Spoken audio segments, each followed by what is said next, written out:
Bismillahirrahmanirrahim. Assalamualaikum warahmatullahi wabarakatuh. Innal hamdalillah nahmaduhu wa nasta'inuhu wa nastaghfiruh wa na'udzu billahi min shururi anfusina wa sayyiati a'malina. May yahdihillahu fala mudilla lahu wa may yudlil fala hadiya lahu. Asyhadu an la ilaha illallah wahdahu la syarika lah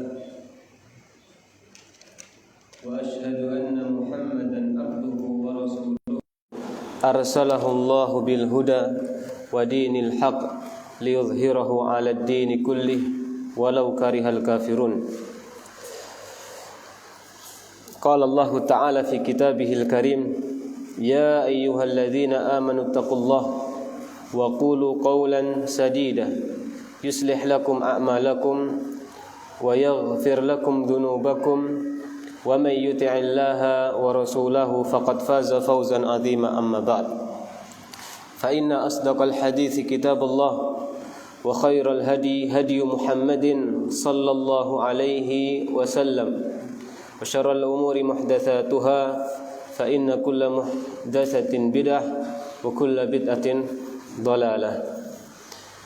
Ma'asyiral muslimin rahimani wa rahimakumullah. Segala puji bagi Allah Subhanahu wa taala yang telah memberikan kepada kita kesempatan atau waktu yang luang, yang mana waktu tersebut kita gunakan untuk bisa mendengar qala Allah wa qala Rasul, untuk bisa mendengar ilmu dari Al-Quran dan Sunnah. Maka itu suatu nikmat yang sangat agung, yang mana Rasulullah SAW menyebutkan barang siapa yang menempuh suatu jalan, ya, dan dia yaltamisu fihi ilman, yang mana jalan tersebut, ya, dia mencari ilmu, menuntut ilmu, sahhalallahu lahu tariqan ilal jannah, maka Allah akan mudahkan jalannya menuju surga. Maka menuntut ilmu, yang mana ilmu tersebut menjadi pengetahuan kita dan menjadi buah amal kita, artinya ilmu tersebut ilmu yang bermanfaat, maka jaminannya adalah surga Allah Subhanahu wa ta'ala. Dan semoga Allah Subhanahu wa ta'ala menuliskan kita termasuk dari ahlul jannah, amin ya rabbal alamin.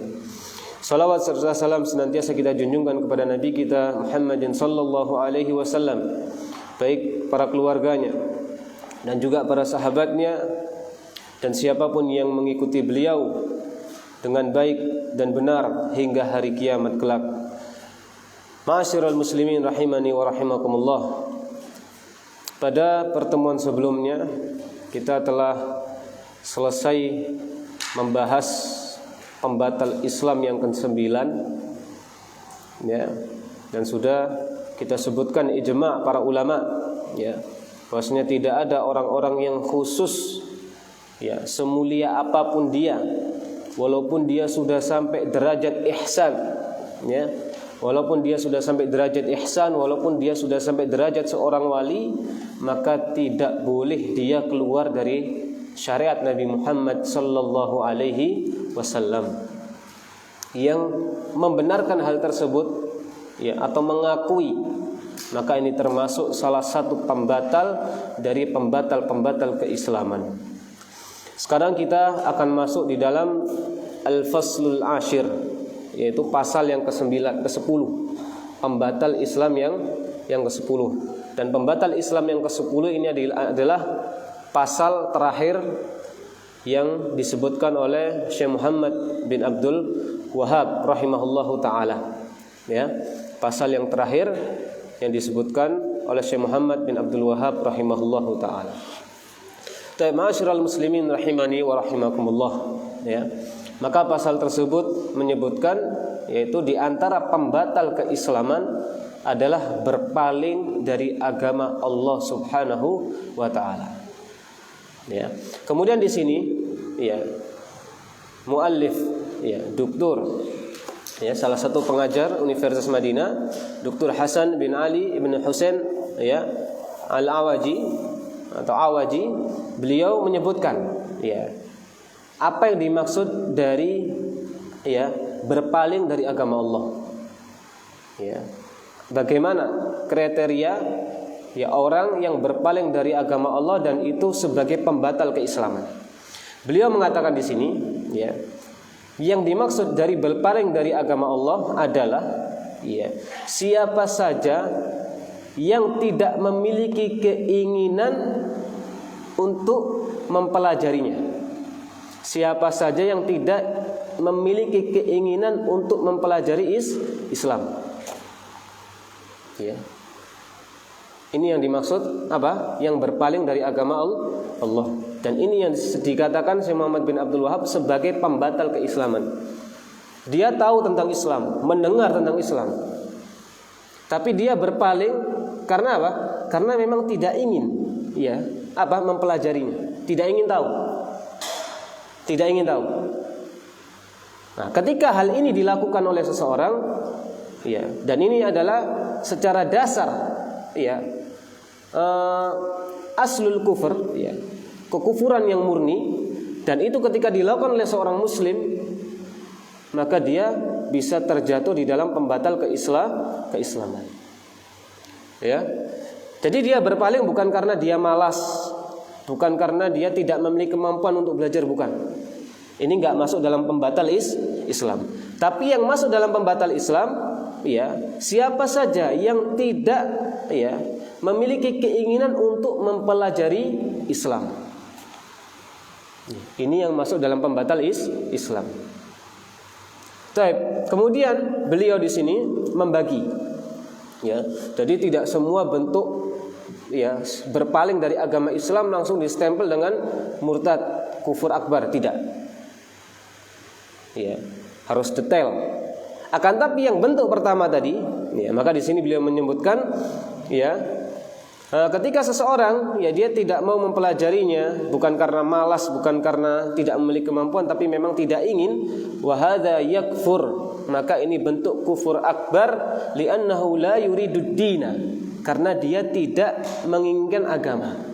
Jadi berpalingnya itu bukan karena malas atau bukan karena tidak mampu, tapi karena memang tidak ingin dengan agama tersebut, nggak senang dengan agama tersebut.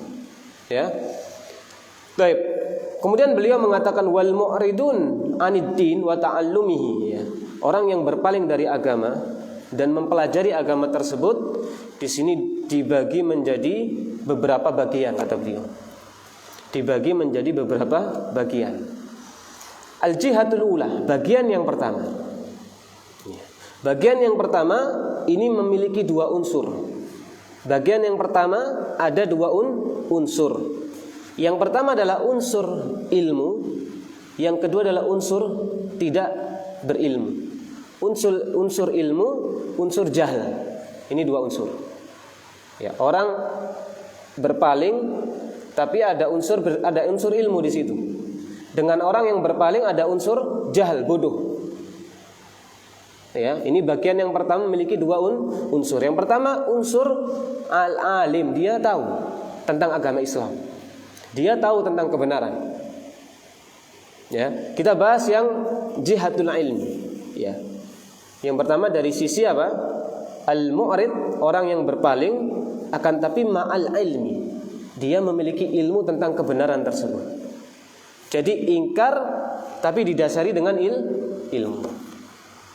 Ya, maka yang pertama di sini fa'ammal alim, kata beliau. Adapun orang yang memiliki ilmu, orang yang tahu tentang kebenaran, ini unsur yang pertama. Ya. Adapun orang yang tahu tentang kebenaran, fayakunu i'raduhu, ya, natijah lil kibri wal anafi anil istijabati lil haqq, ya. Maka siapapun yang dia mengingkari, berpaling dari agama, ya, tapi didasari dengan ilmu, didasari dengan pengetahuan, maka ini adalah natijah, hasil dari kesombongan dan sifat membangkang dari apa? Dari menerima kebenaran tersebut. Ya.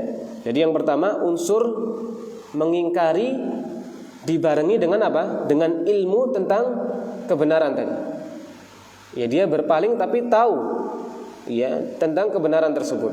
Maka yang seperti ini adalah natijah, hasil dari apa? Hasil dari kesombongan dan sifat membangkang.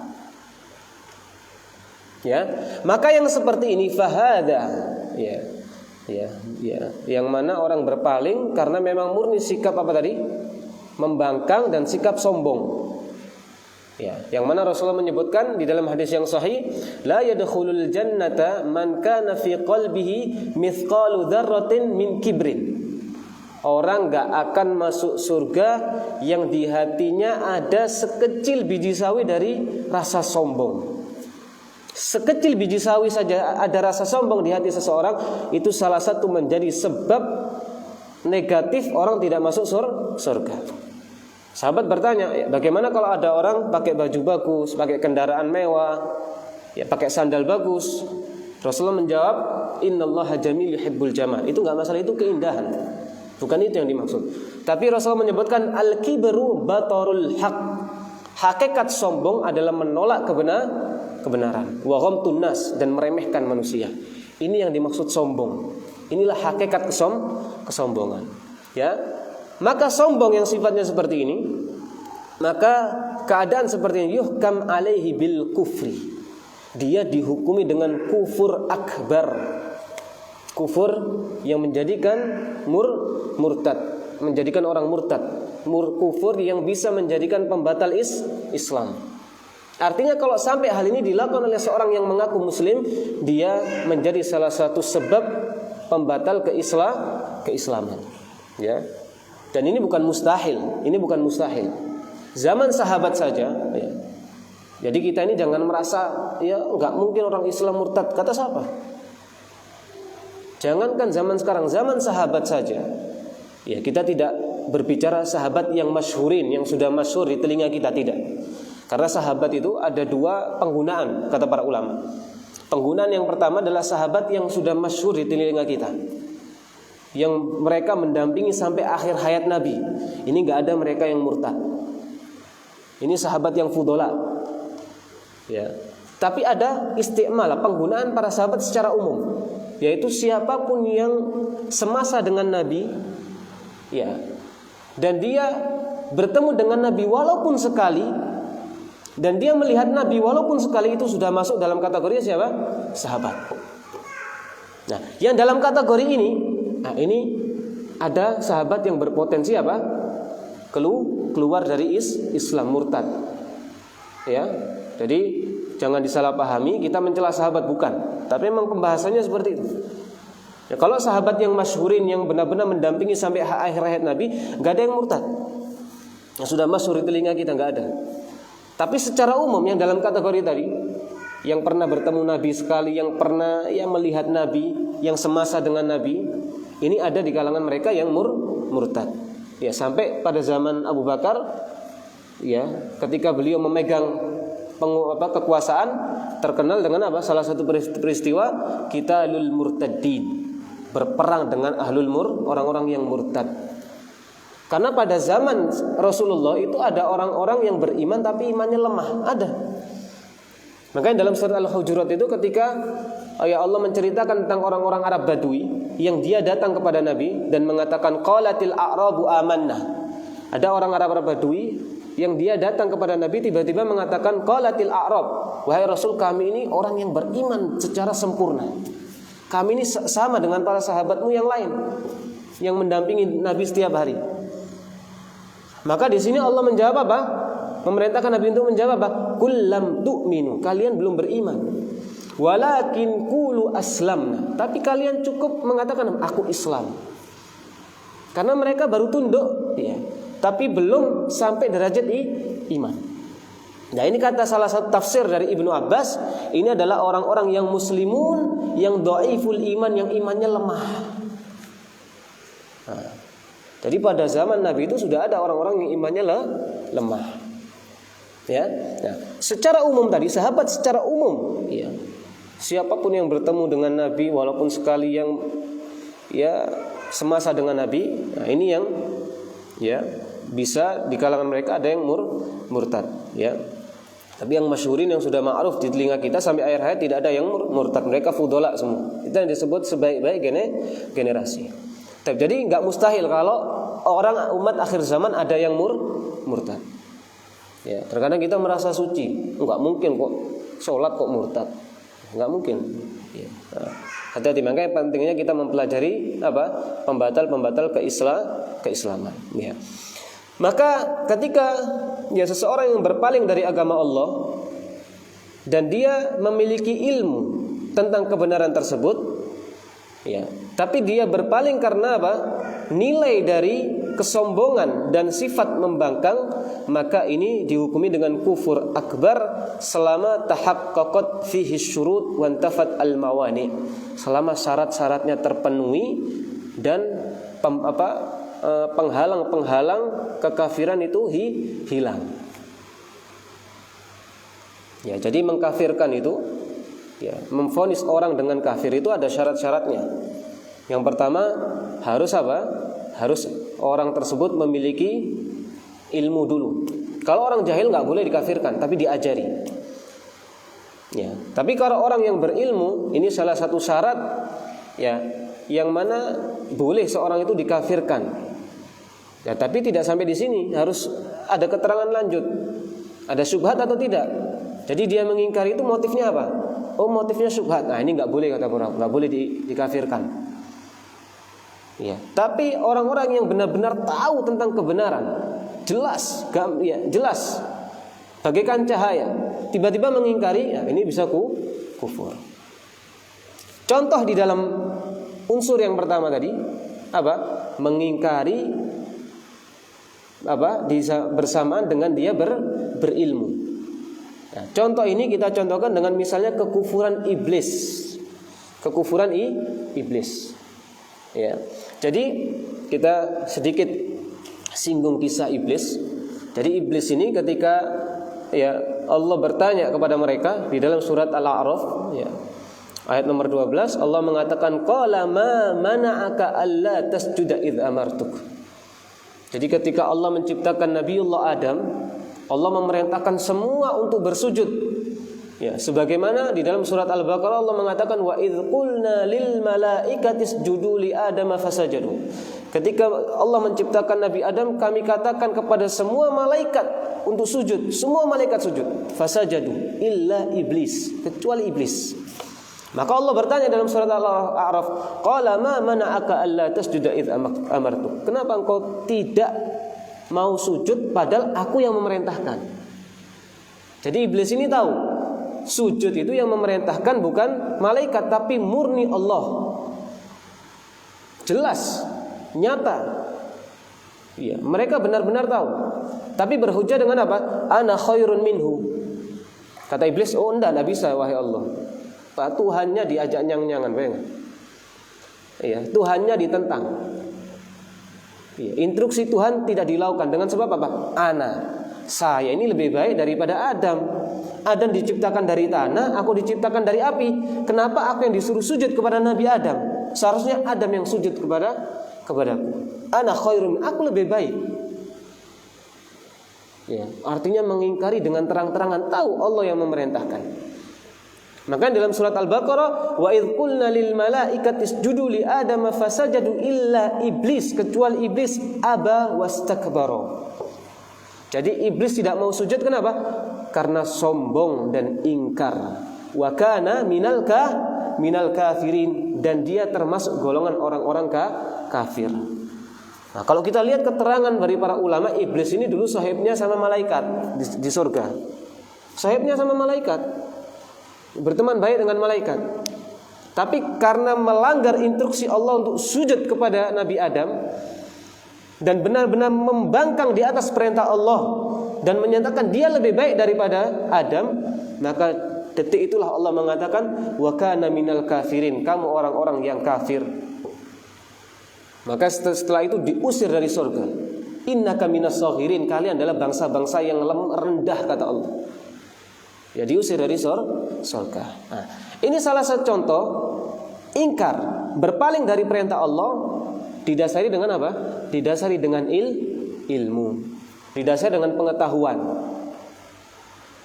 Ya, maka ketika tidak dilaksanakan benar-benar membangkang, maka dia terjatuh di dalam kekafiran. Jadi iblis itu terkena apa? Salah satu dari pembatal Islam. Iblis saja terkena dari salah satu pembatal Islam, dan kenanya di mana? Di langit. Ya, waktu itu sudah tinggal di sorga. Ya, apalagi kita yang hidup di dunia, fitnahnya luar biasa, syubhat luar biasa, apalagi pada akhir zaman ini.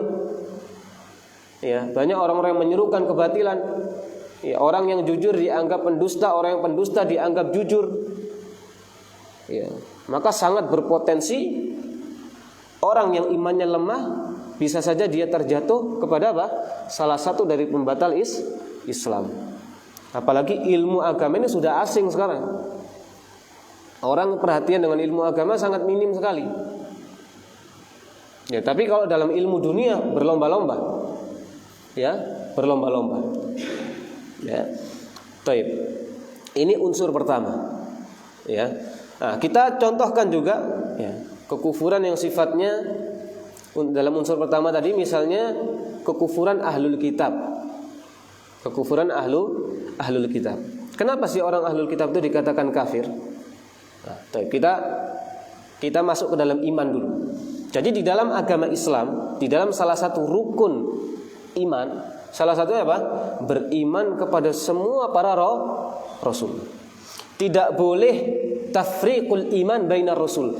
Tidak boleh membeda-bedakan iman di antara rasul. Oh, saya hanya beriman kepada Nabi Musa, enggak boleh. Saya hanya beriman kepada Nabi Muhammad, enggak boleh. Tidak ada ya perbedaan di antara beriman kepada para rasul. Makanya rukun iman kita adalah beriman kepada semua rasul yang Allah utus. Nah, orang-orang ahlul kitab, ya, terutama orang-orang Yahudi, ya, mereka ini tidak mau beriman kepada Nabi Muhammad sallallahu alaihi wasallam. Ya, tidak mau beriman kepada Nabi Muhammad. Padahal mereka ini bukan orang yang enggak tahu tentang Nabi Muhammad. Mereka ini tahu. Mereka ini orang-orang yang tahu. Sampai Allah sebutkan di dalam surat Al-Baqarah pengetahuan mereka tentang Nabi Muhammad ini. Allah sebutkan dalam surat Al-Baqarah ayat 146, alladzina atainahumul kitab. Orang-orang yang diberikan kitab Taurat dan Injil, ya'rifunahu kama ya'rifuna abna'ahum. Mereka semua tahu tentang siapa? Tentang Nabi Muhammad, seperti tahunya mereka kepada anak mereka. Berarti tahunya samar-samar atau jelas? Jelas. Sampai Nabi Musa di dalam surat Shaf itu menyebutkan apa? Ya'ti min ba'dismuhu Ahmad. Ya, semua ahlul kitab yang hidup sebelum zaman Rasul, ya, itu mereka yang benar-benar beriman kepada Alkitab, Taurat dan Injil pasti mengikuti Rasul. Contoh siapa? Waraqah ibnu Naufal, sepupunya Khadijah bintu Khuwailid. Ya, sepupunya Khadijah bintu Khuwailid. Waraqah bin Naufal ini berjanji ketika tahu tentang Nabi Muhammad, beliau langsung bersaksi, inilah Rasul yang namanya Ahmad yang ada di kitab Taurat. Dan aku benar-benar bersaksi. Sampai beliau berjanji kalau umurku panjang aku akan ikut berperang dengan siapa? Dengan Rasul Muhammad sallallahu alaihi wasallam.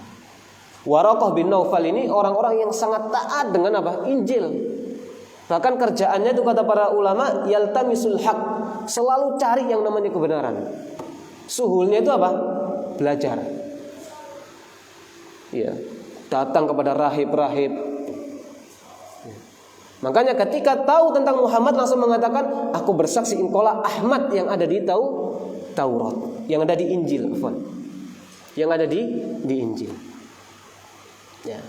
Kita angkat suatu kisah lagi, ya, tentang di dalam sebuah hadis, ya, diceritakan Rasulullah SAW pernah berkata kepada bangsa Yahudi ketika di Madinah, ya ma'syarul Yahud, ya ma'syarul Yahud, wahai segenap bangsa Yahudi.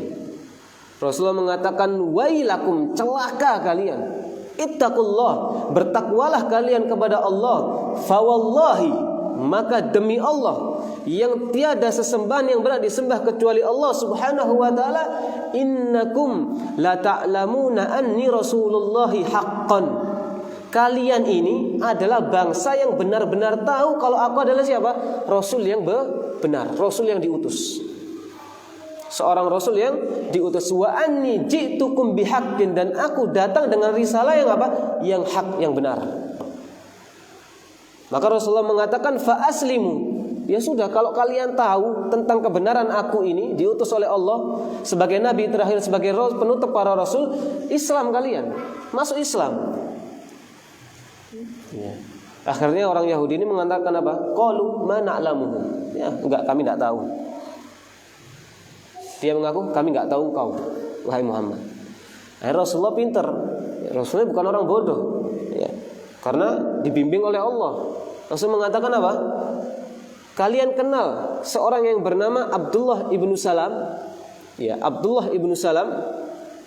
Ya, Abdullah ibnu Salam salah satu tokoh Yahudi pada kala waktu itu. Ya, dan ini Abdullah bin Salam ini kunyahnya Abu Yusuf. Beliau ini salah satu keturunan Nabiullah Yusuf. Nah, Rasulullah bertanya, ya, apakah kalian kenal dengan Abdullah bin Salam? Oh, Abdullah bin Salam adalah pemimpin kami. Diluh-luhkan. Sayyiduna, pemimpin kami. Wa a'lamu, dan orang yang paling pintar di antara kami. Rasulullah mengulangi sampai 3 kali. Rasulullah mengatakan, bagaimana kalau seandainya dia masuk Islam? Enggak mungkin, kata mereka. Rasulullah mengulangi, bagaimana kalau dia masuk Islam? Enggak mungkin. Mengulangi 3 kali. Akhirnya apa? Dipanggil siapa? Abdullah bin Salam, posisi sudah apa? Bersaksi kalau Muhammad adalah utusan Allah. Jadi ketika bersaksi bahwasanya Muhammad utusan Allah, orang-orang Yahudi enggak tahu. Ya, jadi sifatnya spontanitas. Ya, jadi ketika Rasulullah datang ke Madinah, maka Abdullah bin Salam ini bersaksi. Kenapa? Karena tahu ini adalah Rasul yang disebutkan di kitab Taurat. Nah, jadi orang-orang yang benar-benar berpegang teguh kepada Taurat dan Injil, ketika tahu tentang sifat-sifat Nabi Muhammad yang disebutkan di dalam Taurat dan Injil, dia langsung bersaksi bahwa dalam Muhammad adalah utusan Allah. Ya, akhirnya terbungkam, mereka tidak bisa menjawab. Dan siapa? Abdullah bin Salam bersaksi bahwasanya apa? Wallahi, kalian inilah orang-orang yang tahu bahwa Nabi Muhammad adalah utusan Allah. 3 kali Abdullah bin Salam menyatakan kepada mereka. Bersumpah, kalian inilah orang-orang yang tahu. Tadi mengatakan apa mereka? Mana alamu? Oh, kami enggak kenal Muhammad. Tapi Abdullah bin Salam, tokoh Yahudi, dan dia orang yang sangat berpegang teguh kepada Taurat. Ya, ketika Rasulullah memanggil bersaksi, kalian adalah orang-orang yang tahu tentang siapa? Muhammad sallallahu alaihi wasallam. Karena memang Nabi Muhammad sallallahu alaihi wasallam disebutkan ya di dalam Al-Qur'an, di dalam surat Al-A'raf ayat 157. Ya. Allah berfirman, alladzina yattabi'una ar-rasulan nabiyya al-ummiyya alladzi yajidunahu maktuban fit Taurati wal Injil. Ya, jadi nama Nabi Muhammad itu sudah tertulis di kitab Taurat dan Injil, dan sifat-sifatnya. Ya. Oleh karena itu Rasulullah di dalam sebuah hadis yang jelas, di dalam sebuah hadis yang sahih diriwayatkan oleh Imam Muslim dari sahabat Abu Hurairah, Rasulullah menyatakan dengan tegas, walladzi nafsu Muhammadin biyadihi, demi Allah, jiwa Muhammad yang berada di tangan Allah Subhanahu wa taala, ya la yasma'u bi ahadun min hadhil ummah, ya yahudiyyun wala nasraniyyun thumma yamutu wa lam yu'min billadzi ursiltu bihi illa kana min ashabin nar. Ya, Rasulullah bersaksi, ya, tidaklah seseorang dari umat ini mendengar tentang aku, baik dia Yahudi, baik dia Nasrani, semua tidak terkecuali. Kenapa? Karena salah satu keistimewaan Nabi Muhammad, wa bu'itsu ilan nasi kafah, aku diutus kepada semua golongan manusia. Ya. Maka siapapun yang tahu tentang aku, mendengar tentang aku, dan dia mati dalam keadaan apa? Tidak beriman dengan risalahku, illa kana min ashabin nar. Sudah, hukumnya apa? Dia penduduk api neraka. Jadi yang mengklaim dengan neraka itu bukan kita, mohon maaf. Siapa? Rasul dan Allah. Qala Allah wa qala Rasul. Ayatnya sudah dihafal di dalam surat Al-Bayyinah. Innal ladzina kafaru min ahlil kitabi wal musyrikin fi nari jahannam khalidina fiha. Ya. Orang-orang yang kufur di sini dalam makna apa? Tidak beriman kepada Nabi Muhammad sallallahu alaihi wasallam. Dia tidak mau beriman kepada Nabi Muhammad. Adapun orang-orang yang dulunya berpegang kepada Taurat dan Injil dan sudah kita sampaikan tadi, dia pasti beriman kepada Nabi Muhammad, gak mungkin tidak beriman. Ya, karena mereka memang orang-orang yang tahu. Ya, dan di antara kerusakan orang-orang Yahudi yang Allah sebutkan ahlul kitab, ya, di antara kerusakan mereka yang Allah sebutkan di dalam Al-Qur'an, ya, di dalam surat Al-Baqarah, kebiasaan mereka di dalam menerima risalah. Tidak kebiasaan mereka di dalam menerima risalah. Allah menceritakan walaqad ataina Musal kitaba. Musa ini diberikan kitab Taurat. Wa qaffayna min ba'dihi birusul. Setelah Isa ini banyak utusan-utusan yang Allah utus. Dan juga Allah utus siapa? Isa bin Maryam bil bayyinat. Allah turunkan Injil. Ya, Allah turunkan Injil, ya. Kemudian Allah mengatakan, ya, menceritakan tentang orang-orang ahlul kitab, afakullama ja'akum rasulun bima la tahwa anfusukum mustakbartum fa fariqan kadzdzabtum wa fariqan taqtulun. Ya, Allah menceritakan di dalam surat Al-Baqarah ayat nomor 87. Kebiasaan mereka ahlul kitab ini di dalam menerima syariat, afakullama ja'akum rasulun, setiap datang utusan Allah, yang mana utusan tersebut membawa syariat, akan tapi bima la tahwa anfusukum, syariat tersebut tidak sesuai dengan hawa nafsunya. Ya, tidak sesuai dengan hawa nafsunya. Maka apa sikap mereka? Ya, fa fariqan kadzdzabtum wa fariqan taqtulun. Jadi kebiasaan mereka kalau datang utusan Allah dan syariat tersebut tidak sesuai dengan hawa nafsunya, maka mereka akan melakukan dua hal. Yang pertama apa? Didustakan, nggak mau diikuti. Yang kedua apa? Dibunuh. Para nabi ini dibunuh. Maka Allah menegur, apakah seperti itu kalian menjawab risalah? Ya, jangankan nabi, Allah saja dicela oleh mereka. Dibilang fakir, dibilang miskin, dibilang tangannya terbelenggu. Ya. Oleh karena itu, maka kata para ulama, famiyarul qabuli warrad lirrasul inda haula. Ya, maka standarisasi bagi ahlul kitab untuk menerima kebenaran dan menolaknya itu dengan apa? Dengan hawa nafsu. Karena Allah yang menegur. Setiap datang para rasul, apakah setiap datang para rasul yang tidak sesuai dengan hawa nafsu kalian? Maka pasti ada yang didustakan, pasti ada yang dibunuh. Kalau di dalam syariat kita, Allah ya di dalam hadis yang sahih disebutkan la yu'minu ahadukum hatta yakuna hawahu tab'an lima ji'tu bihi. Tidak sempurna keimanan kita, ya, tidak sempurna keimanan kita sampai hawa nafsu kita tunduk dengan apa? Syariat. Ya, tidak sempurna keimanan seseorang di antara kita sampai hawa nafsu kita ini benar-benar tunduk kepada syariat. Ya, maka Rasulullah memperingatkan, enggak boleh hawa nafsu kita ini mengapa? Ya, di atas syariat. Harus selalu tunduk kepada syariat. Dan ini terbukti ya di zaman para sahabat. Kita contohkan Abu Bakar. Abu Bakar radhiyallahu anhu, ya, pernah, ya, ketika Aisyah radhiyallahu anha dituduh berzina, ya, dengan salah satu sahabat yang bernama, ya, Sufwan ibnu Mu'attal. Ya, ketika dituduh berzina, ya, oleh orang-orang munafik, nah, ada salah satu dari sahabat ini sepupunya Abu Bakar yang bernama Mistah ibnu Utsatsah, sepupunya Abu Bakar. Ikut-ikutan dalam apa? Dalam, ya, fitnah apa? Aisyah berzina. Ya, gempar waktu itu warga Madinah.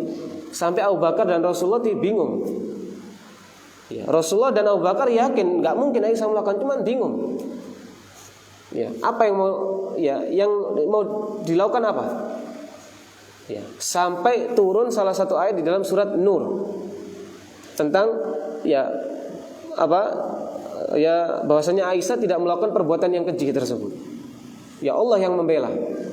Setelah Allah menurunkan salah satu ayat di dalam surat An-Nur tentang Aisyah tidak melakukan perbuatan tersebut, maka ketika itu para sahabat yang ikut-ikutan di dalam fitnah ini dihukum, dicambuk. Ada salah satu sahabat yang bernama Mistah ibnu Utsatsah, sepupunya Abu Bakar, ikut campur di dalam ikut-ikutan dalam memfitnah Aisyah. Ketika Aisyah dibela oleh Allah, maka ketika itu Abu Bakar memblokir siapa? Mistah. Mistah ini orang yang miskin. Hidupnya keseharian di-cover oleh Abu Bakar. Ya, di-cover, ya. Dikasih harta, dikasih makan, dikasih pakaian. Ketika ketika Aisyah dibela oleh Allah Subhanahu wa taala, Allah Azza wa Jalla, maka ketika itu Abu Bakar berjanji mulai detik ini aku tidak akan berinfak kepada siapa? Mistah ibnu Utsatsah. Diblokir, sudah. Ya wajar, ya. Seorang ayah anaknya difitnah dengan perbuatan yang keji, dan anaknya ini bukan sembarang, istri Rasul difitnah dengan perbuatan yang sangat keji. Ya, ayah siapa yang tidak marah? Ya, semua akan marah. Dan apalagi yang ikut memfitnah siapa? Mistah, sepupunya sendiri. Bukan malah mencari solusi, malah ikut memfitnah. Kan gitu kan? Itu secara logika kan gitu. Artinya secara manusiawi wajar enggak Abu Bakar marah? Wajar. Berjanji apa? Mulai detik ini aku akan memboikot Mistah dan aku tidak akan berinfak kepadanya. Turun ayat nomor 22 dari surat Nur. Apa? Allah melarang Abu Bakar untuk memboikot siapa? Mistah. Tidak layak bagi orang-orang yang memiliki harta untuk meninggalkan kerabatnya, tidak mau berinfak, tidak mau memblokir. Mistah ini miskin dan dia dari muhajirin. Maka Allah perintahkan di dalam ayat nomor 22 tadi, wal ya'fu wal yasfahu. Allah menegur Abu Bakar, sadar Abu Bakar. Ketika ayat ini turun, ayat ini negur saya. Itu loh imannya para sahabat. Jadi Allah menegur tidak layak bagi orang-orang yang ulul fadli minkum wasa'ah, orang yang memiliki kelapangan, dia tidak berinfak kepada kerabatnya yang dia miskin dan dia seorang yang muhajir, yaitu Mistah yang dimaksud. Kemudian Allah merintahkan wal ya'fu wal yasfahu, maafkan, lapangkanlah dadamu. Ala tuhibbuna ay yaghfirallahu lakum, bukankah engkau senang ketika Allah mengampuni dosamu? Abu Bakar nangis. Langsung berjanji, demi Allah aku tidak akan mencabutnya selama-lamanya. Setelah turun surat ayat An-Nur, ayat 22 dari surat An-Nur ini, berjanji tidak akan memutus infaknya kepada siapa? Mistah. Padahal sudah berbuat kesalahan yang besar. Tapi kenapa? Hawa nafsunya tunduk kepada syarat. Bahkan tahu ini ayat ini turun melarang saya. Melarang saya untuk memutus infak saya kepada Mistah, tunduk kepada syariat. Orang-orang ahlul kitab tidak demikian. Bahkan sampai Allah menjelaskan mereka ini suka merubah-rubah hukum. Minal ladzina hadu yuharrifuna al-kalima am mawadhihi. Mereka ini suka merubah lafaz-lafaz kitab sucinya, suka merubah kalimat. Bahkan ketika ada bangsa Yahudi yang melakukan perbuatan zina, ketika dia ingin menghakimi, dia datang kepada Nabi. Akhirnya Nabi Muhammad SAW memerintahkan, cari hukum di kitab kalian, kitab Taurat. Ketika ada ayat tentang rajam, ditutup oleh tangannya, disembunyikan. Rasulullah berbicara dengan wahyu. Rasulullah menyatakan angkat apa yang kau tutup tadi. Ternyata sudah ada ayat rajam yang dia sembunyikan. Artinya apa? Dia tidak jujur di dalam apa? Beragama. Agama dijadikan standarisasinya apa? Hawa nafsu. Ketika tidak sesuai dengan hawa nafsu, maka ditolak. Ya. Nah, faktor yang pertama ini berpaling tapi didasari dengan ilmu, ini kata beliau ya adalah salah satu pembatal keislaman. Ini enggak ada khilaf, sudah pasti hukumnya apa? Kufrun akbar. Ya. Kemudian beliau di sini fa in kana mimman yudharu al-islam. Ya, bagaimana kalau orang yang secara zahir Islam? Ya.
Bismillahirrahmanirrahim.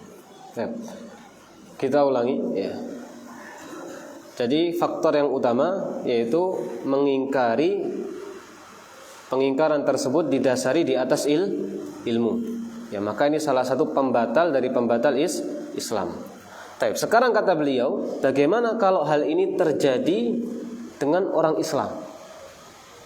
Bahkan yang melakukan ini orang Islam, orang yang ya jelas Islam, orang yang melaksanakan sholat 5 waktu, orang yang ya melaksanakan rukun-rukun Islam misalnya.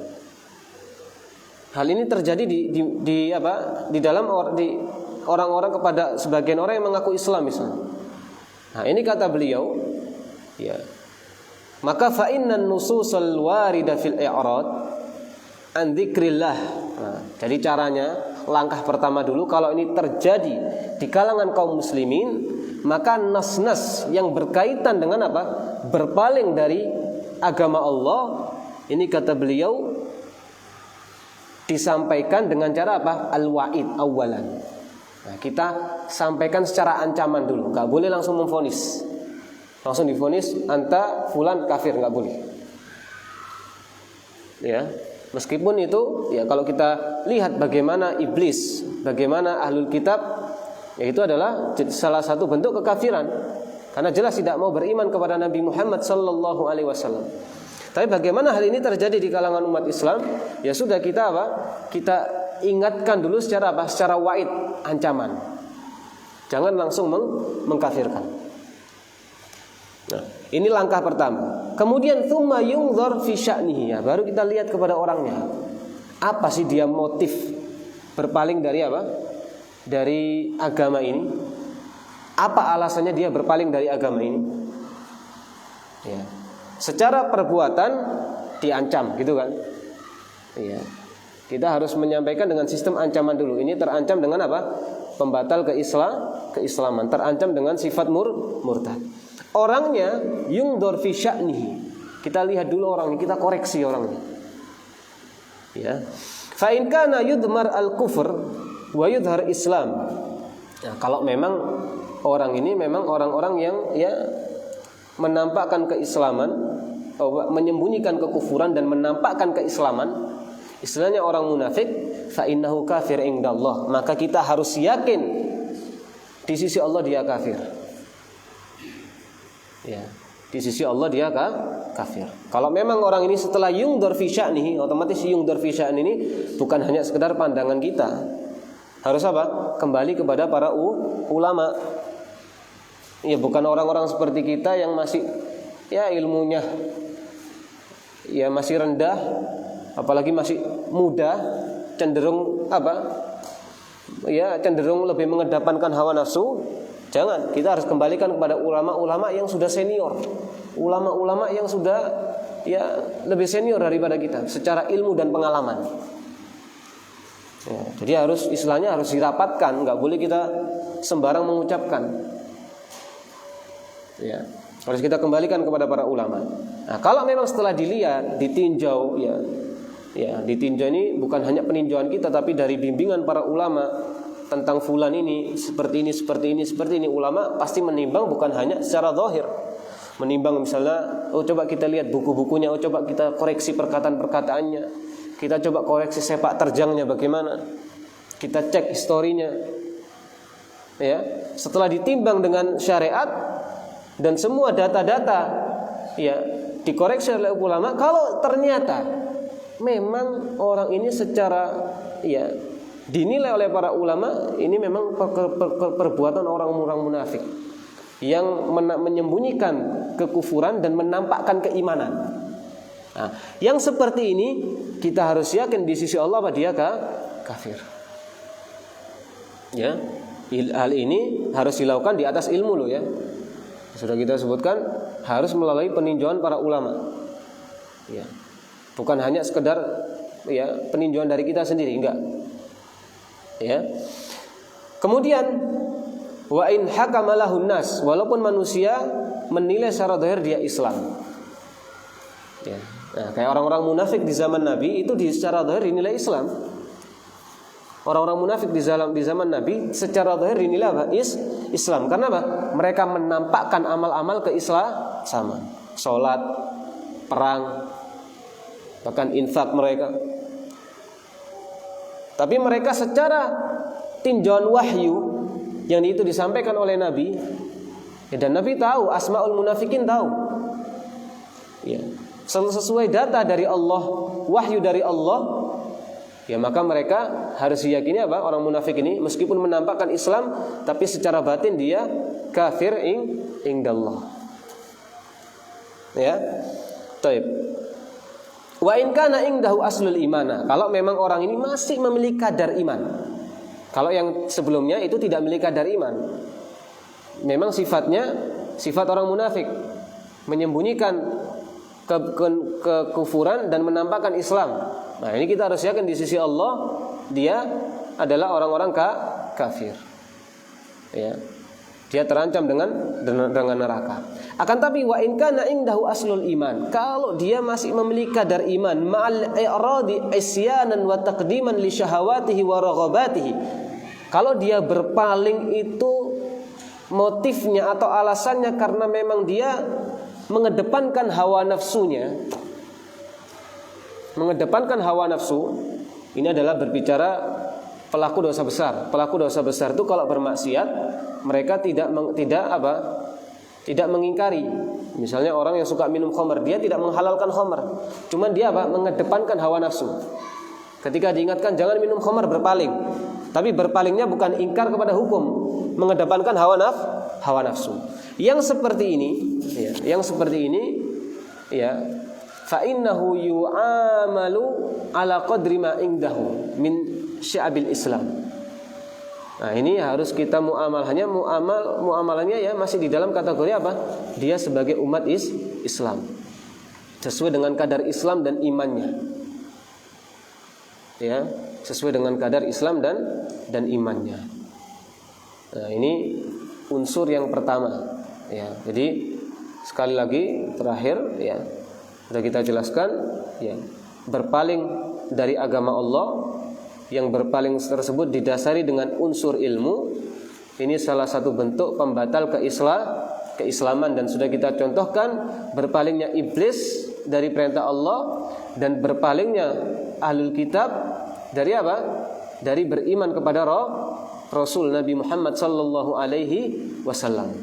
Maka mereka Allah hukumi dengan apa? Minal kafirin. Dan kalau sampai ini terjadi kepada umat Islam, ya, orang yang secara zahir Islam, langkah pertama apa? Kita harus sampaikan secara apa? Secara wa'id, ancaman dulu. Enggak boleh langsung divonis. Setelah kita sampaikan secara ancaman, ya, kita tahdzir, kita peringatkan dulu, baru apa? Kita melihat kondisi orangnya. Dan ini sudah kita sampaikan tidak bisa kita nilai hanya dari peninjauan kita. Ya, harus melalui bimbingan para ulama. Ya. Karena ya kalau kita tarik sejarah ke belakang ya, ulama-ulama terdahulu itu juga pernah mengkafirkan fulan, tidak perlu kita sebut, tapi pernah. Karena mereka meninjau dari apa? Ditinjau dari perkataan ini. Itu sudah pernah terjadi gitu.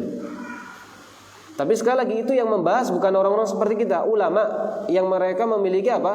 Ilmu yang rasikh, yang benar-benar ya ikhlas.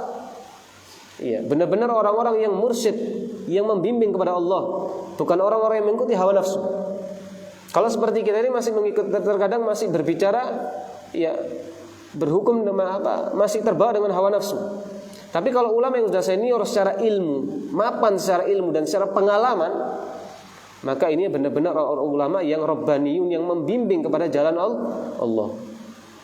Ya. Nah, ini orang-orang seperti yang berhak menilai. Yang berhak menilai orangnya tadi itu adalah ulama-ulama yang seperti ini. Ya. Umar itu sering ya. Umar bin Khattab sering ya. Kalau ada sahabat yang demikian penggal. Tapi apakah beliau selalu melakukan instruksi dari dirinya sendiri? Tidak, selalu izin kepada Rasul. Ketika Rasul tidak mengizinkan, apa? Maka Umar tidak melakukan. Yang menunjukkan apa? Karena Nabi Muhammad adalah utusan Allah. Perkataannya wahyu. Ya, jadi tidak sembarang melakukan. Ya. Nah, kalau ini bagaimana kalau jadi kalau ini terjadi ya, tadi setelah yungdur ya, dilihat kepada orangnya, pelakunya, kalau memang dia orang-orang yang secara data ya, melalui peninjauan para ulama memang orang-orang yang ya munafik, ya kita harus yakin apa? Di sisi Allah dia kafir, walaupun Islam itu nampak. Seperti apa? Orang-orang munafik pada zaman Nabi. Ya, seperti orang-orang munafik pada zaman Nabi. Tapi kalau memang dia masih memiliki kadar iman, ya, dia melakukan karena alasan ya mengedepankan hawa nafsu, bukan berpaling dari hukum, bukan mengingkari hukum. Ya, seperti tadi orang minum khamr bukan karena mengingkari hukum khamr tapi mengedepankan hawa nafsu, ini kita harus bermuamalah, ya. Muamalahnya apa? Sesama Islam. Tapi wajib kita ingatkan, kita ya berikan peringatan, kita tahdzir, kita ingatkan ini perbuatan dosa, ya terancam neraka, wajib. Tapi tetap kita tidak boleh mengeluarkan dia dari Islam. Ya, tidak boleh mengeluarkan dia dari agama Islam. Tetap dia berada di agama Islam sesuai dengan apa? Kadar imannya, sesuai dengan kadar kemaksiatannya. Kemaksiatannya semakin besar, maka imannya semakin tipis dan rendah. Baik, mungkin ini yang kita sampaikan. Mungkin ada pertanyaan? Baik, cukup ya. Benar datanya dari Allah Subhanahu wa taala, kekurangan dan kesalahan datanya dari saya dan syaitan. Semoga Allah Subhanahu wa taala melindungi kita dari syaitan yang terlaknat. Subhanakallahumma wa bihamdika asyhadu an la ilaha illa anta astaghfiruka wa atubu ilaik. Assalamualaikum warahmatullahi wabarakatuh.